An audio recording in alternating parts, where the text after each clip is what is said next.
Well, howdy there, Internet people. It's Bo again. So today we are going to talk about Biden and Republicans and what they're looking for, and FD 1023 forms and what they are, and why they're probably specifically asking for that specific form. And we're going to talk about what it all means and whether or not it is likely to go anywhere.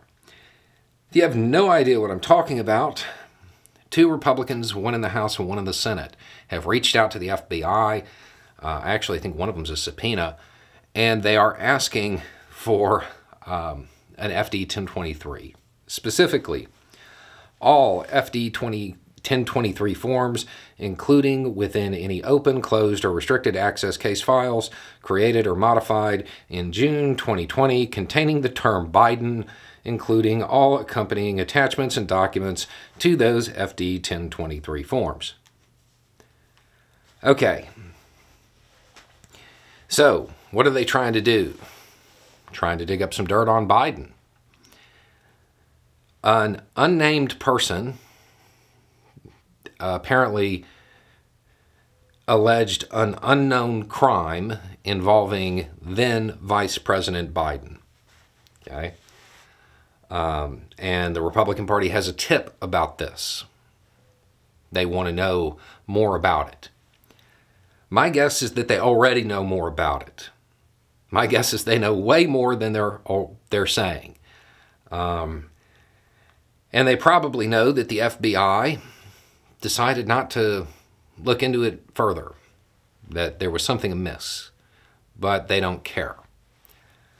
So, the FD 1023 is a form that the FBI uses to kind of make notes about meetings that they had. Hypothetically speaking, if you were to somehow have a meeting with the FBI and you said, there's this guy on YouTube named Deep Goat, and I really think he's somebody else, and he's sending me secret messages, and maybe he's a spy, that information would be recorded on an FD 1023. It will have information on it that is not vetted or verified by the FBI, but it will be on a form with the FBI logo. And man, that looks good on social media. My guess is that they know whatever the allegations are false. They already know this, but they're trying to generate a scandal. Okay? That's my best read on the situation, that at the end of the day, this is going to be nothing. That being said, release it. Release it. And then release the memos about what was decided to do and why with the information. Okay? Odds are, and you do that at the same time, the same day that you send the information to the members of Congress, the FBI should publicly release the final result of that information and what they determined and how and why and all of that stuff. That's it. This way, it prohibits politicians from weaponizing the FBI politically. And it discourages this kind of attempt in the future. Now, all of this is assuming that it is, something that isn't true. If it is true, yeah, release that too. The American people need to know. My guess is that this is going to be another Republican Scooby-Doo mystery that ends up with nothing. There's no ghost at the end of it.